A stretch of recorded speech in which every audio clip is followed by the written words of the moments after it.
Before I start talking about the issues with Nightreign, I think I'll start out this video with the positives. I like some of the new ideas presented in this spin-off. I usually dislike co-op in Fromsoft games as the majority of boss encounters seem to be designed around solo play. When you hit a boss, they turn to attack a specific player at a time. They usually feel less like co-op bosses and more like you're trading off who gets their turn soloing the boss. The Night Lord bosses improve this immensely. It seems like FromSoft took some notes from Monster Hunter, and they created a series of bosses that challenge all players in the arena, regardless of positioning and build choice. Both the ranged and melee characters will often have to respond to boss moves, and the bosses have interesting co-op mechanics like splitting up into multiple enemies before turning back into a raid boss, or casting spells to eliminate certain positions while they do melee attacks. After I defeated the Moth-Scorpion duo fight, I was having a ton of fun. The boss was visually interesting, its moves felt fair, there was a fun blend of positioning and dodging in the design, and I could not force myself to do another run of Nightreign. When I look back on my favorite moments of Nightreign, I see a fun but severely overpriced game. However, when I think about actually playing through another run, I feel like... No, wait. Wait.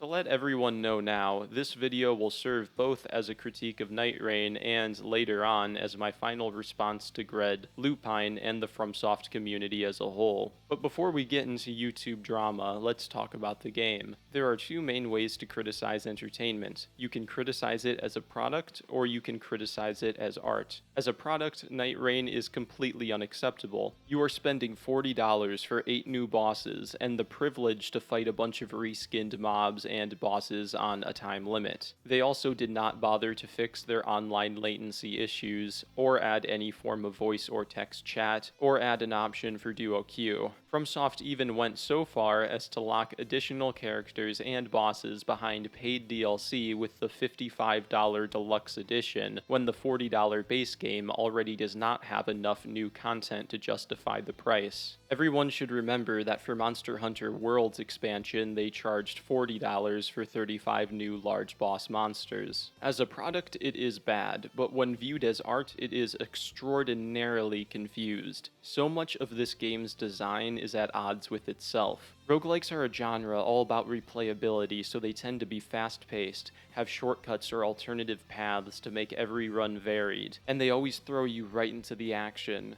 Nightreign is an Elden Ring roguelike, so they thought it necessary to make a lot of the gameplay you running across vast expanses of empty space killing reskinned enemies. When I think about the idea of playing through another run of Nightreign to fight a fun Night Lord boss, I feel positive towards the game. But then I remember that most of the roguelike gameplay is me running through empty space killing the same easy enemies on repeat, and I find it hard to commit to another 50 minutes of what is mostly boredom. Nightreign's roguelike would start to be a little fun if all of the dungeons were 150% bigger and the open world was 300% smaller. However, that alone would not fix it because although Nightreign is an asset flip, for some reason they didn't bother to randomize their asset reuse well at all. This is the only roguelike I've played where I was completely bored of the core gameplay loop after only a few runs. It's just the same stuff every time with so little variation. The tiny dungeons and structures you do find are not actually changed in between every run. The only interesting change is that one section of the map can terraform into one of 4 different shifting Earth variants. But the enemies that spawn in here are always the same, so this only changes up the run the first time you see it. It is so weird that they couldn't use more assets from Dark Souls 3 or basic mobs from Shadow of the Erdtree to fill the map out. Now it's time to talk about every FromSoft fan's favorite subject, difficulty. Elden Ring Nightreign is clearly too hard, and it's also way too easy. The difficulty is confused just like the rest of the game's design. It took me 16 runs of Nightreign solo queue to kill the first Night Lord. When I finally won, it wasn't because I ran into a good team, or had a good build, or had a good strategy. I won because I ignored my teammates and let them stay dead while I went hitless challenge runner mode for long stretches of time, and I defeated the boss alone alone clinging on to life with 1 HP.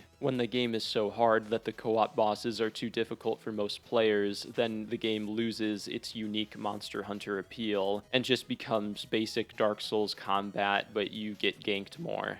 On my second day of play, I found someone in my friends list who also does level 1 runs, and suddenly the game became playable. On our first run, our terrible archer teammate AFK'd because we weren't going the way he wanted, and it did not matter. We easily murdered the 3-headed dog as a duo. On every subsequent run, we easily reached each Night Lord, and we almost first-timed a few of them. What I'm trying to say is that Nightreign is designed in mind for players like me, people who can lock in and go hitless against a boss moveset they memorized a year and a half ago. Most players are not like this, so the solo queue experience is terrible. Although the solo queue experience can be very annoying, playing with a good team presents a new issue. The game is way too easy. I said in my intro that I loved the Dark Souls meets Monster Hunter boss design that this game presents. Unfortunately, this only applies to the Night Lords and a few endgame night bosses. Almost every other encounter is not designed around co-op with any degree of intentionality. If you have 2 or 3 good players, you will steamroll most encounters with ease outside of maybe a few hard roaming bosses, mainly the gargoyles. There are a few end-of-night bosses that are fun challenges for a good party, but many of them are very easy. Another confused part of the design is that the game forces you to defeat the 3-headed dog Night Lord first, but the end of Night 1 and 2 challenges for this boss are much harder than for other hunts. They will have you fighting a demi-human multi-fight and literally Morgott himself to reach the first Night Lord, but then once you get better and move on to the other hunts, you'll find super easy Dark Souls 1 and 2 bosses. That's another confused element about this game. Why are there Dark Souls 1 and 2 bosses? They were designed for slow Souls solo play. They have no difficulty when placed against 3 Elden Ring players. But if you were going to use them, shouldn't you have put them in the starting hunt for new players instead of Morgott? So much of this game's design lacks thought and intentionality. Also, who in their right mind decided to make one of the end night bosses in a game all about replayability Tibia Mariner, the boat boss? Which one of you was it? If you threw in Morgott on the first hunt, why not throw in Moog Lord of Blood, or Godfrey, or one of the great base game Elden Ring bosses? Why am I fighting the most boring boss in Elden Ring as an end night required challenge when you can pick from any other boss in the game? Back to the subject of difficulty. Some of these easier end-of-night encounters can be difficult and maybe even fun if you are playing with less skilled players who die constantly, because then it just turns into a solo fight. But hear me when I say the following. If your party is struggling with the end of Nights 1 and 2, you are not going to beat the Night Lord. The jump in difficulty between the end-of-night challenges and the Night Lord is immense. This makes the game's design confused. In other roguelikes, the level is a large part of the challenge, so that you always feel engaged. In Nightreign, the level portion is extremely easy if you have a good team, and if it isn't extremely easy, you can't win. It's such a weird design. This gets to a deeper problem with Nightreign. It's simply too difficult for the average Fromsoft fan, so then I can't enjoy playing with randoms. And when all of my teammates die over and over again on night 1 or 2 while I'm last alive, I start to get more toxic than when I play Valorant. Typically, when a boss is too hard for Souls players to learn their moveset, they will use the internet to find a meta build that overcomes the challenge with relative ease. If Nightreign had a single Mimic tier level meta build choice, then every player would be able to beat the roguelike with ease. If you could skip learning all of the boss mechanics like this, it would completely ruin the roguelike experience. So for the first time ever in a FromSoft game, they designed a game with no meta options to skip the difficulty with ease.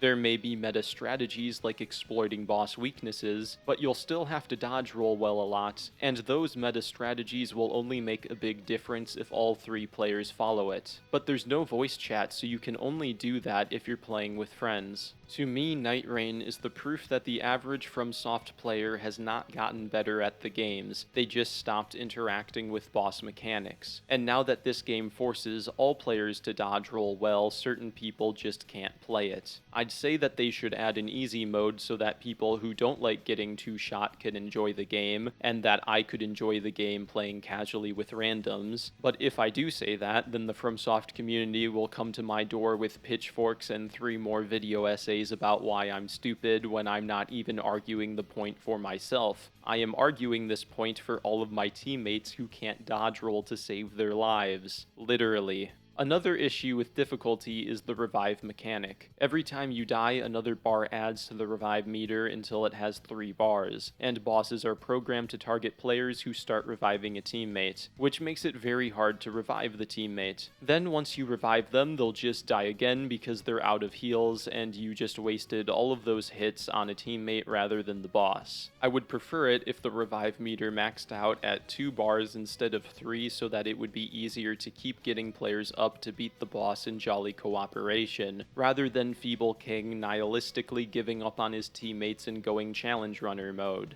I will say that the revive mechanic does work well for the Ice Dragon and Augur boss fights, since these bosses give you a lot of time in between attacks to resurrect teammates. Another issue that I have with this roguelike is that getting a good run barely matters. On an okay run, you might get purple drops that do around 150 to 170 damage with each weapon, while on a great run, you'll get a sweet legendary drop that does around 30 extra damage and maybe has a cool weapon art. It's so minuscule. The other buffs you collect don't tend to do a whole lot either. This means that the game lacks the classic roguelike feeling of, oh my god, I'm having such a good run right now. I'll have a great chance of beating the final boss if I just don't mess it up. Instead, the main thing that determines victory is not your build, it's you and your teammates' ability to dodge roll well.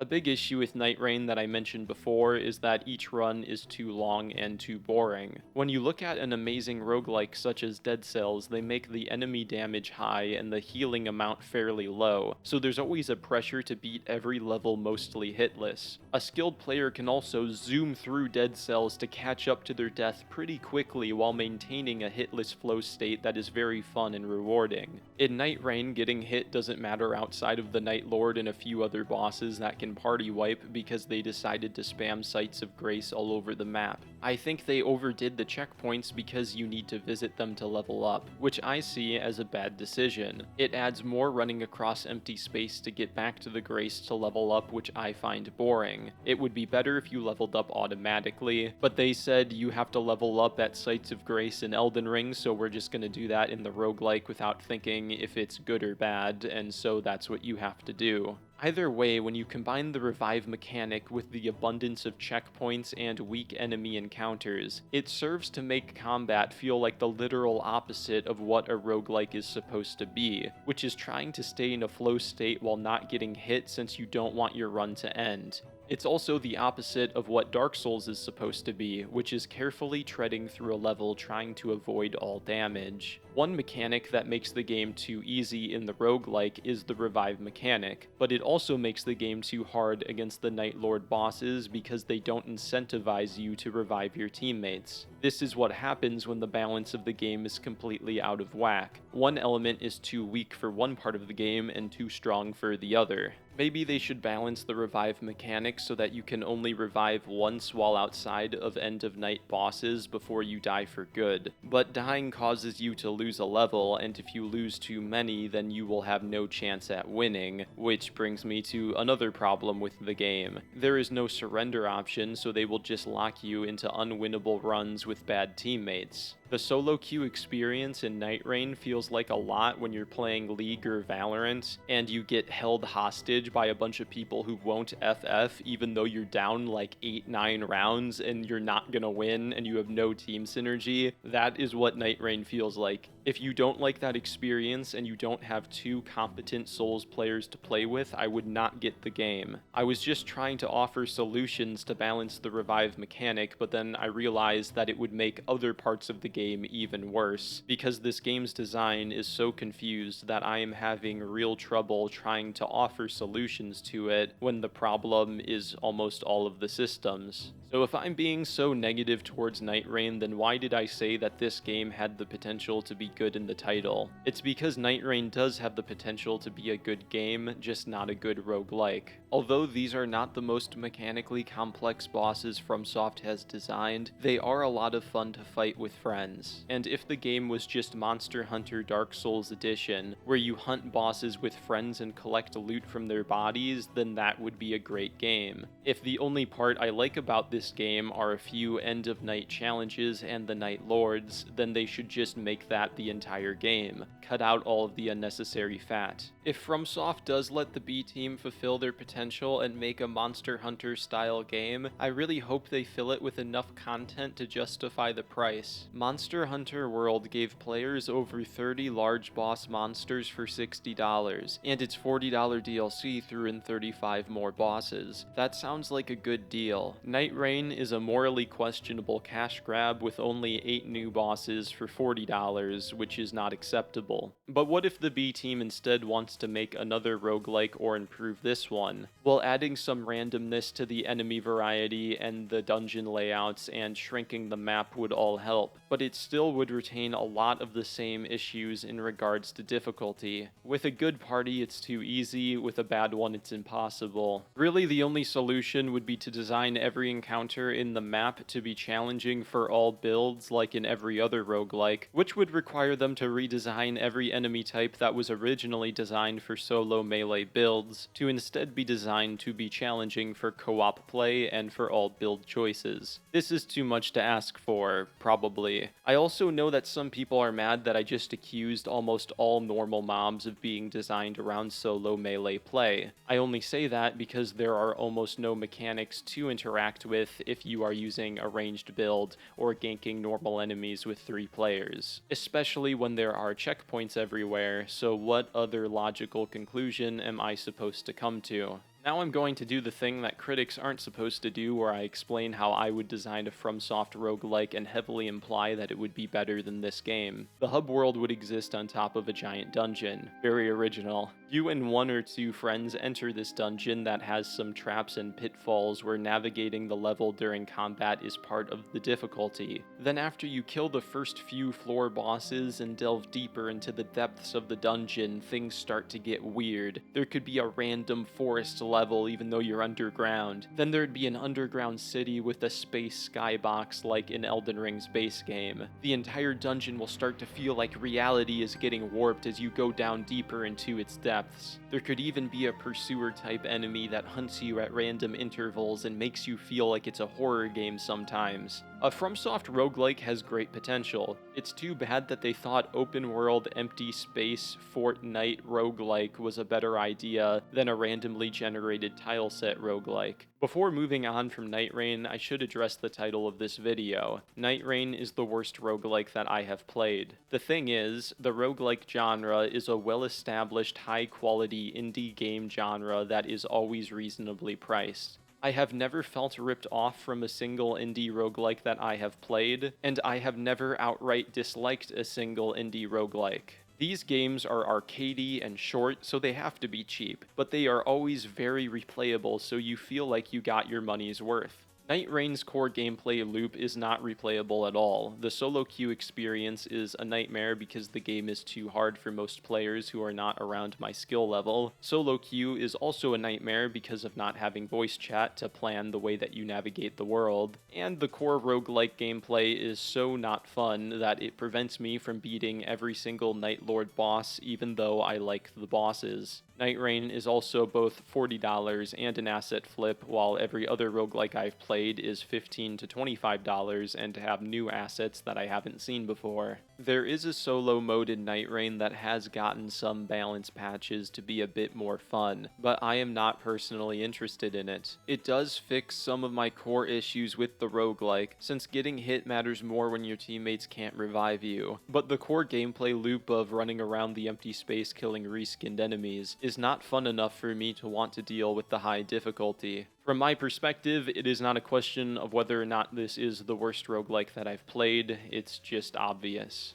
Now, if you've watched some of my previous videos, you probably noticed something different about this video. I was not overly angry in this video, although I was justifiably quite negative. Some people might think that I was toxic because of the Punisher meme in the intro, or when I said Nightreign is a morally questionable cash grab, but this is just a literal description of how I view the game as a product, and it is not meant to be insulting to people who disagree with me. This might make someone ask, why was Feeble King so angry in his Shadow of the Erdtree critique? There are multiple reasons why. The first reason is that culture around the modern world is degrading into decadence, which has caused most of the art that isn't anime to become worse over the years. It had made me start to hate my job of making YouTube videos because if every game is the same bloated, uninteresting open world on repeat with nothing new to talk about, then what am I doing here? The other bigger reason why I had become toxic is because I saw so many other critics and gamers congratulating the decadence of modern game design, and not only were they congratulating it, they were saying that it was the greatest art ever made when it was so clearly worse than what came before. Hearing people say that Shadow of the Erdtree was the greatest DLC ever made caused me to see red. Fundamentally, I was not okay with existing in the world with people who disagreed with me, and I put that anger into my videos. But then I thought about it harder, and I realized that I was being illogical. I am angry with other people for engaging in groupthink, but groupthink is an important function of consciousness, since it helps us hold on to hope during hard times. So I'm really just angry at other people for being human when I am clearly the odd one out. To clarify, when I say groupthink, I am not saying that all people who disagree with my opinions engage in groupthink, or that you have to dislike something as much as me because it has flaws. What I am saying is that when fans of a game ignore obvious flaws during the honeymoon phase, I see that as groupthink,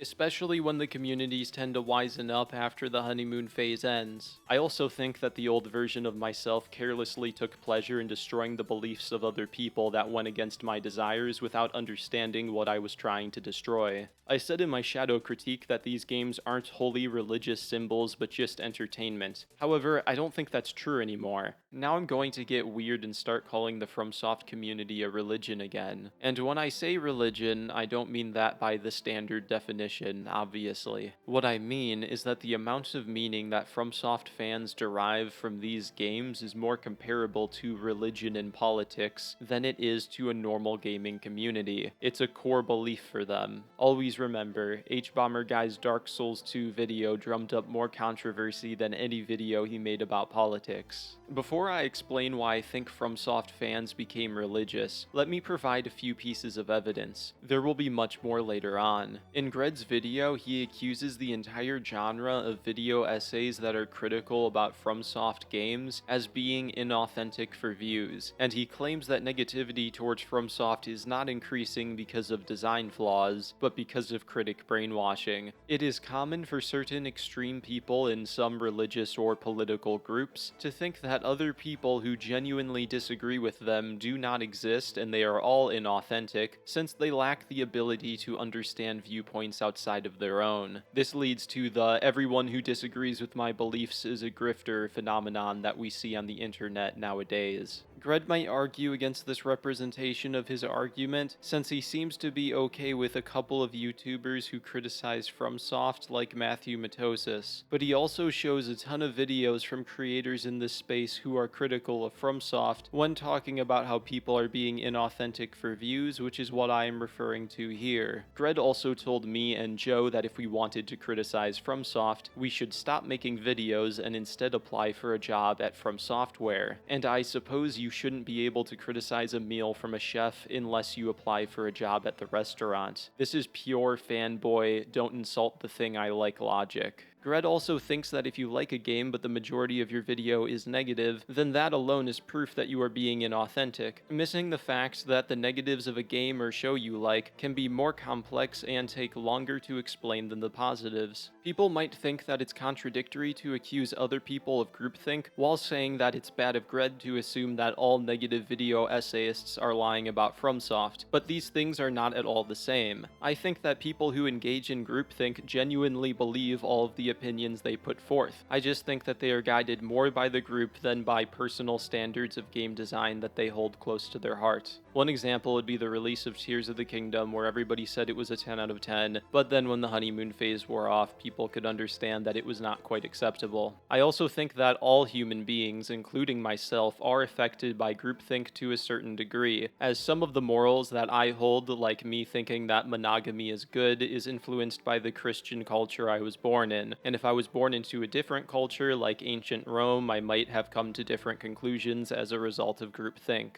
I'll talk about Gred's video in more detail later, but for now let's get back to religion. A major purpose of religion is that it gives you meaning behind the suffering of life. FromSoft fans derive genuine meaning from being the people who are able to beat the hard bosses from the publisher with high reputation, and every hit to From's reputation might feel like a hit to their ability to obtain enjoyment from the activity. When FromSoft first gained popularity, the main reason was not difficulty. Difficulty was just one tool FromSoft used to convey an experience, and the marketing team latched onto it to help sell copies. And if the points of these games were to be hard, then Dark Souls 1 and 3 are bad games because I didn't find them hard past Quelaag, with a few exceptions like Manus and the DLC for Dark Souls 3. The main reason why these games became famous was not because of difficulty, it was because they were artistically innovative. If Miyazaki and FromSoft have come to a different conclusion, then I don't think they fully understand what led to their success. They didn't get to the top because they made hard games. It was because they literally created a new genre of game. When I say FromSoft fans derive meaning from beating these games, I don't just mean that in a religious sense. I mean that chemically. I think they get serotonin releases from beating these bosses,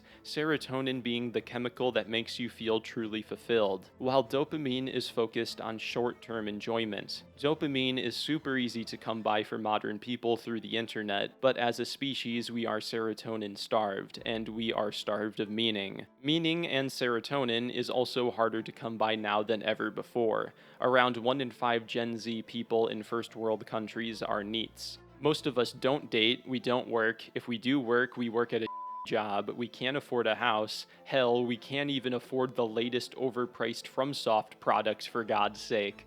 Life is getting worse and no one has any good jobs. AI is replacing us. But if you can derive meaning in your day through overcoming a difficult challenge from the high reputation developer From Software, then you might feel better. This turns FromSoft games from just being art to being a product that helps give people who lack meaning more serotonin. And I was probably one of these people too before FromSoft abandoned the basics of game design to such a large extent that I felt the need to stand against it. This opinion is also the origin for my entire channel and is talked about in my first ever video. Also, I'm not trying to say that FromSoft fans specifically are unsuccessful at life. I'm saying that statistically most Gen Z men in developed countries, including myself, are unsuccessful if you think success is somebody in a committed relationship that can afford a family and a house, which is due to economic and social conditions. I'm also not saying that only unsuccessful people can find meaning in beating FromSoft games. What I am doing is establishing a trend between communities becoming extreme and crazy with the world falling apart, which I could apply to several political communities as well. Throughout this video, I will say the FromSoft community has a religious way of thinking in reference to how illogical they are, but I want to clarify that I don't think that all religious people are illogical. There are many great religious thinkers out there who I respect deeply. I only say they're religious to denote the extreme level of belief FromSoft fans possess that causes them to come to irrational conclusions. Now I'm going to talk about Gred and Loopine for the last time on this channel, probably. First off, I'll talk about Loopine.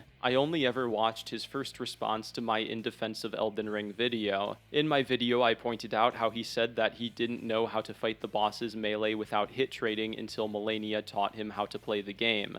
After I pointed out that this was illogical, he started talking about how he liked the bosses the whole time because he loves the build variety, promptly forgetting about the part of his own video where he said he was frustrated by the boss design on his first run until Millennia taught him the boss mechanics. I thought that this was just a fanboy changing the narrative when it didn't suit him to always say, "FromSoft game good," but whether you think that is contradictory or not is not my central point. The main issue is that neither him or the FromSoft community saw a problem with a player not learning how to interact with boss movesets until Millennia, the optional challenge boss that most people fight last. More than that, the vast majority of the community had no idea how to fight these bosses until after 4 or 5 months had passed. An entire genre of video essays about not understanding Elden Ring boss mechanics became popular for several months because Elden Ring failed to teach players the boss mechanics. One of the core fundamentals of game design is that the developers have to teach players the mechanics. Elden Ring objectively failed at this, which means the game is at fault. Gred nitpicks my argument where I use Devil May Cry and God of War as examples of games that teach players mechanics, dismissing my evidence as action games with different goals than FromSoft games. What he is missing is that all games teach players the mechanics. I could also have cited the entire Zelda series, or the entire Mario series, or Warhammer Rogue Trader, or Tainted Grail, or Baldur's Gate 3, or Dark Souls 1's combat system, or Dark Souls 3's combat system, or Sekiro's combat system, and just about every single game in existence that is not Elden Ring. If you want to say that you like weird avant-garde game design that goes against the basics of what game design is and common sense, then go for it. The main issue for me is that this level of fanboyism is so extreme that almost any bad game design decision could be justified in pursuit of difficulty if teaching mechanics is not important. I do not personally think that productive communication can occur between two people who speak from different worlds of logic, so I thought it best to not watch any more of Lupine's videos, and I probably never will. Now we'll talk about Gred. From what I've seen, he makes more objective mistakes than Loopine. Like when Joe, the literal author of multiple books, pointed out a grammar mistake in the rune description, and Gred was like, "Grammar rules just don't exist in my opinion." And then he goes on a rant about how me paraphrasing Nietzsche is bad even though I paraphrased him correctly, before Gred completely misrepresents Nietzsche's philosophy. Nietzsche is not pro-nihilism, he is trying to overcome nihilism by finding a new reason for mankind to live. Of course Nietzsche would agree with the phrase, "man needs a reason to suffer." It's Nietzsche 101. In trying to make a point about how I don't cite my sources and research my videos poorly, he fails to do the basic research that he accused me of not doing. Of course the FromSoft community couldn't care less. The bigger issue I had with Gred's video was when he said I'm a gaslighter who doesn't admit fault, and then for his evidence he showed a sentence where I talked about the Death Knights and cut around the line where I said that it was my fault. I don't and never said that I disliked the Death Knights. I kind of liked the Death Knights. I just mentioned them in a list with the NPC bosses that I disliked and people assumed. I think this is my fault for not being clear, but to blow up this nitpick to the extent that the comments did is an example of real-time brain rot. This is so bad I can't use the illogical thinking excuse, it's just outright dishonesty and lying. After I called him out for this, all he said in a community post is that he didn't know why I said he was lying, so now he is doing the very gaslighting and refusal to admit fault that he accused me of. If I had to guess, he probably thinks he was justified in doing so, because afterwards I said that I thought FromSoft fans were exaggerating the issue, which I still believe, and I also called an obvious troll comment brain rot, even though the troll comment was accusing me of disliking Shadow in its entirety because there were reskinned Death Knights. Does Gred think that this was a good contribution to the discussion that I insulted? I said the words reskin Death Knight one time in a list in one part of the video. That is 3 words out of an almost 7,000 word essay that you are nitpicking. And whether I had this issue fixed or not for the video, it wouldn't impact any of my central arguments. I still think that you guys are exaggerating this issue, which doesn't mean that I don't think that it was my fault. But either way, it does not matter. It is intellectually dishonest to cut around people's words to strawman them in an attempt to damage their reputation. The fact that the FromSoft community does not care about this is why I will not listen to criticism from them again. Gred plays another part of my critique where I say that FromSoft has been adding cheap trial and error difficulty to their games since Dark Souls 1, in an attempt to prove the point that I am wrong about this and that trial and error has always been the point of these games. He again conveniently cuts around the next sentence where I explain my evidence behind the claim. I said that they were adding cheap trial and error difficulty since Dark Souls 1 with things like the Iron Golem grab hitbox. I was not referring to all trial and error difficulty contained with Dark Souls 1. This all begs the question, are bad oversized hitboxes good game design because they make the game more difficult? Since Gred thought to ignore my evidence, I would assume that he at least doesn't care either way. This is what I meant when I said that if you prioritize difficulty above all else, any bad game design ideas can be justified. Regardless of what you think of Mahler, back when he engaged with the community, he and the FromSoft community did care about the basics of game design and logical argumentation. Now it looks as if they have abandoned it. Gred hears me explain why Devil May Cry combat and weapon variety is better than in Elden Ring. I cite a very long list of things DMC combat does better. Then he nitpicks one element out of the list, which is already a disingenuous thing to do, because DMC combat is made up of so much complexity that all blends together perfectly, but I digress. I said that in DMC you can throw enemies into the air. He then shows how in Elden Ring you can throw enemies into the air, and implies that people like me are just not experimenting enough with build variety in FromSoft games to understand its depth. This is such an illogical thing to say that it does make me want to crash out. Devil May Cry is an action game where you can stop gravity by attacking enemies mid-air while you combo chain. Throwing enemies into the air itself is not depth. Being able to chain mid-air combos while thinking about how long you have until an anti-air hits you, while thinking about where the safest place to land would be, while thinking about what attack to use next while landing and what your next ground combo will be is actual depth. All throwing enemies into the air in Elden Ring is an animation stun change. It is meaningless in terms of actual depth. What are you gonna do after you throw them into the air? Hit them again as they get off the ground and then roller block the next combo? FromSoft combat against enemies who you cannot stagger is mostly linear, and against normal enemies it is so easy that it wouldn't matter if there were mid-air combos. That's something else people don't talk about enough, which is how Shadow of the Erdtree was far too easy in every level until you reach a mini-boss enemy type or an actual boss with a bunch of delayed high-damage attacks to memorize. FromSoft has definitively run out of new ideas when it comes to how to challenge players with their combat system. There is one part of Gred's video where he says that Joseph Anderson is the king of strawman arguments. He provides no evidence for his claim, and then proceeds to show 3 instances where I use strawman arguments, and in every instance he is strawmanning my argument with an incorrect summary of what I said. He goes so far as to say that me claiming to be an alien grifter from outer space is a strawman argument, even though I didn't state that I thought other people thought I am an alien, and even if I did, why would he not think that is a joke? Is there something missing from his reasoning abilities? I'm an evil grifter sent from outer space to convince the people of Earth that FromSoft fell off. That federal hearing about the aliens? That was about me. Before getting deeper into this discussion, let me state the following. It is not at all my pattern of behavior to never accept criticism, and even less so to accuse others of strawmanning my arguments. I have read many thousands of YouTube comments over the years. I could probably count on 2 hands the amount of strawman arguments I have received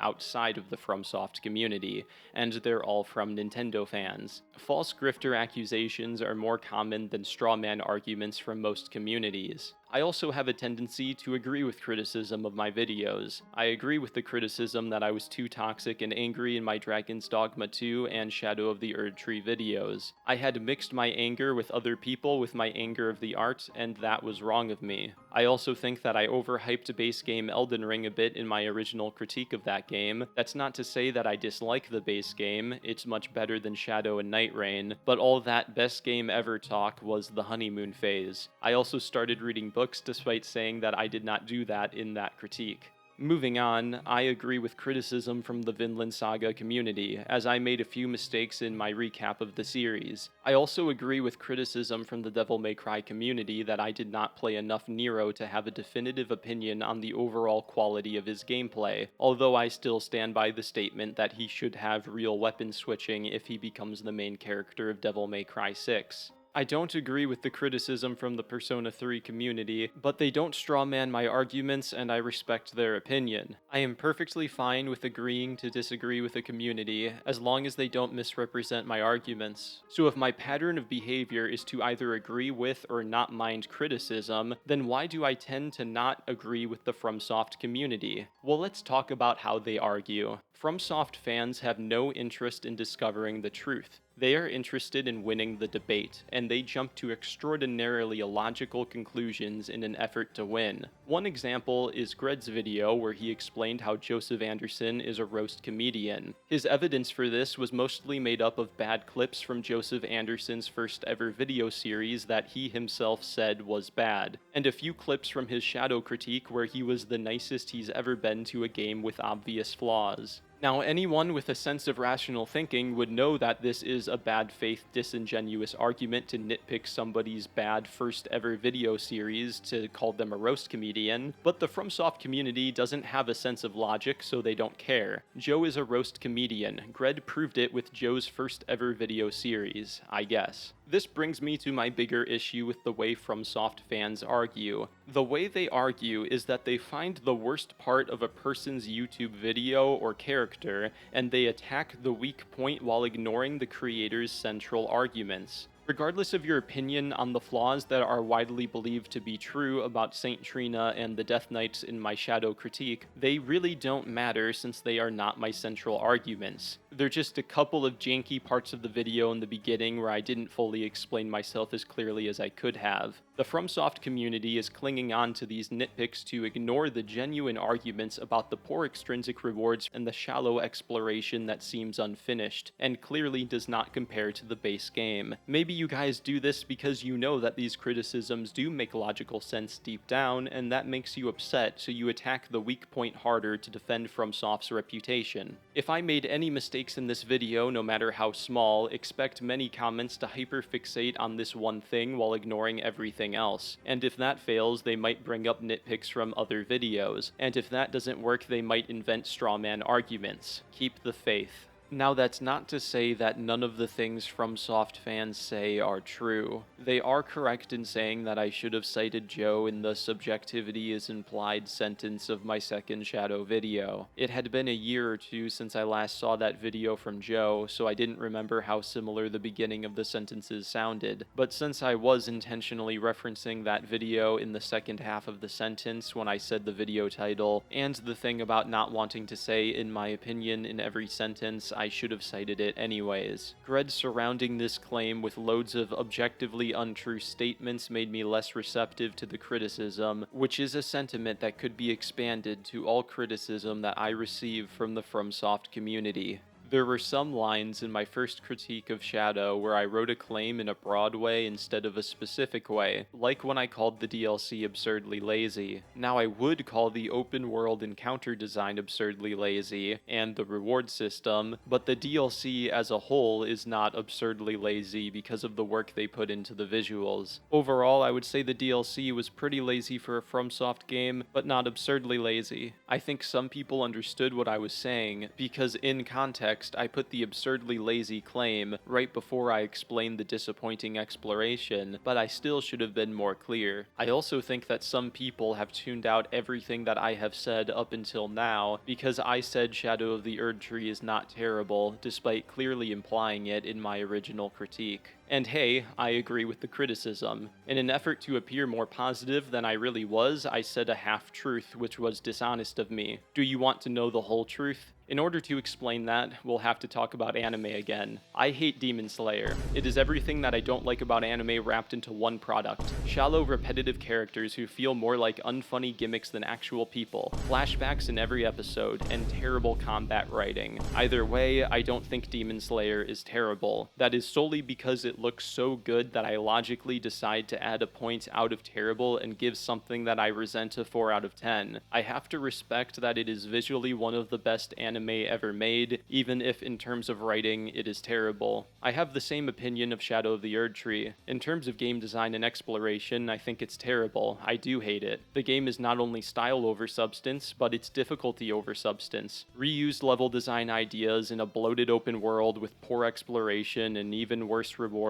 so that you can do the same dodge hit combat, but this time there is more damage and delayed attacks. If FromSoft wants to create difficulty by inventing a new system that is difficult to learn, like in Sekiro or Demon Souls or Dark Souls 1 as it evolves Demon Souls bosses to be something else, then that is great and worthy of being called a masterpiece. If FromSoft says, do the same thing again but harder, then that is boring. I do like Dark Souls 3 because it was the first time FromSoft sacrificed creativity to improve the execution of ideas, and the gameplay had not been pushed so far as to become too tedious for me to enjoy. But if the Dark Souls 3 mantra of do the same thing again but harder with more delayed attacks is the future of From Software, then I have no interest in that future. I also don't think Shadow of the Erdtree is terrible because it looks good. This is a long explanation to say that in terms of personal emotions, I can hate something while saying that as a product, it is not terrible overall because of the high production. I should have explained this all fully the first time instead of confusing people out of fear of backlash,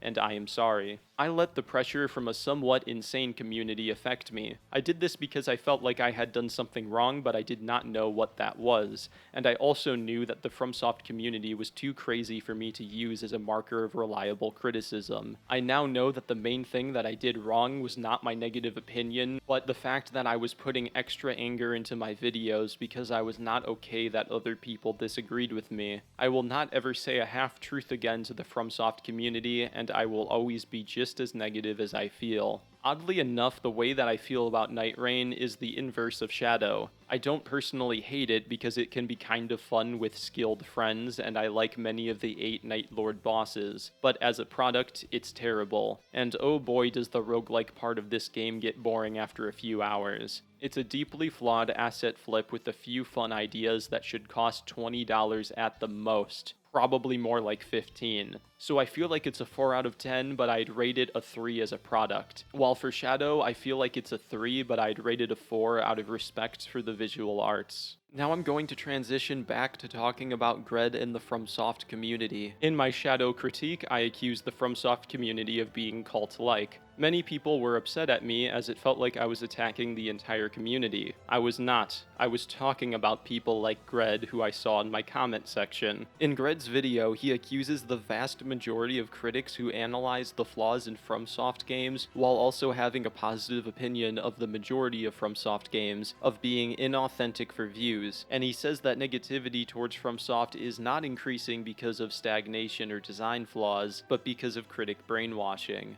This is a cult. This is what I was talking about. It's almost like I spoke it into existence, or at least into prominence. How close is all critics know deep down that they love every FromSoft game, but they lie to the masses for views which brainwashes people into being on the wrong side? 2. All people know our religion's God to be true in their hearts, but they deny this obvious truth to brainwash others away from God. You could argue that me saying that Shadow wasn't terrible caused him to think that I liked the game, somehow, even though 95% of my second video was me being negative, but this is no longer just about me. He addressed me, and Joseph Anderson, and the entire video essay community that is negative, or at least somewhat negative, towards FromSoft games. I did make the mistake of letting the influence of other people cause me to say a half-truth, and I am sorry, but you cannot say ridiculous things like this and not get called a cult. The fact that a video as illogical and objectively flawed as Gred's was mostly well received is worrying for the state of this community. It's emotions over thought. In my response video to Gred, the comment section was raided by Fromsoft fans who ignored all criticism to attack me more, mostly about how I said the DLC wasn't terrible. And the weird thing is that I agree with them on their central criticism, but it doesn't invalidate anything I said in that video. They did have 1 or 2 defenses for Gred in the comment section, claiming that I misrepresented him, and they were objectively untrue and illogical, much like Gred's video. But I don't really care to respond to those comments or to talk to an illogical community about their blind spots. And no, that video and this one are not crash out moments. The only crash out was the boss analysis in the first Shadow of the Erdtree critique, where I just started calling things bullshit with no further explanation. That was a little crass of me. What this is right now is a rational human being who is surrounded by irrational people who have succumbed to groupthink. All of these accusations that I have made against the FromSoft community are unique to them. As stated previously, I have no history of accusing people of strawmanning my arguments, and I tend to agree with criticism of my videos more often than I disagree with it.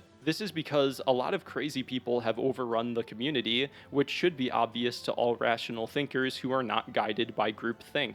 Gred's video did initially make me quite depressed. I think it broke the glass delusion in my own mind, which was that it didn't matter how I expressed myself because as long as I was in the right, people would understand the truth eventually. Now I see that no, not every group of people will choose to embrace rationality. Sometimes you piss them off and they become insane. Humans aren't necessarily known for letting cold, rational logic alter their closely held beliefs. We're known for being tribal and religious. The fact that I couldn't see this coming was my own delusion, and letting that delusion shatter was painful. Now it is time for my big apology to Joseph Anderson and the rest of the video essay community. I was not the person I needed to be when it mattered most. I was going through my toxic, why are people so illogical phase, and that intersected with the craziest gaming community on the internet. I made rational thought appear more illogical than irrational thought because of my emotionally charged behavior. The damage is probably not repairable.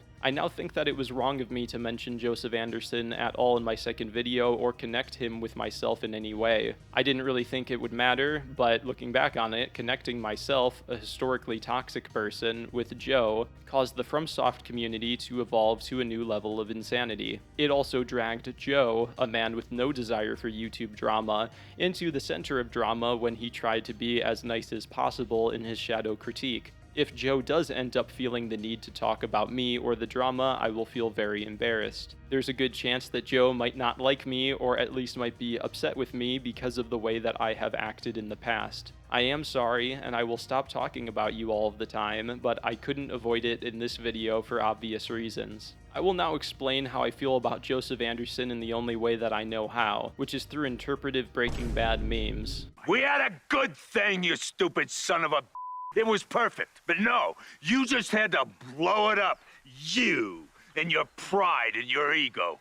You just had to be the man. If you'd done your job, known your place, we'd all be fine right now. After the release of my negative video about Shadow of the Erdtree, Joseph Anderson tried to remind everyone that you can point out the flaws in the design of something while still being positive towards it, and the FromSoft community called him a roast comedian and said that the entire genre of video essays with his style should no longer be made for FromSoft games. They really do put these games on a religious pedestal. I am not exaggerating. I will most likely not be responding to any further criticism from the FromSoft community, since Gred's video proves to me that this community is compromised and has no interest in the truth. I am still open to criticism from any other community that I have ever interacted with. I'm certain that there will be more video essays explaining why I'm stupid as a result of this video, but I don't really care anymore. If I had to guess what the response to this video will be, Loopine or Gred or some commenter will walk through my video and say that I am misrepresenting or strawmanning their video, and if I watch the response I would probably say that they are misrepresenting my points, and so on and so forth. This is the reason why I don't talk with intellectually compromised communities about their blind spots. You keep going back and forth and you never get anywhere. All I can really say is that I have never accused any other community outside of the FromSoft community of being cult-like or being a mini-religion, and I rarely see strawman arguments of my videos outside of this community. And I've also never told another community that their criticism was just arguing to win rather than arguing to find the truth. This is because every other gaming community that I have interacted with follows at least most of the basics of logical thought.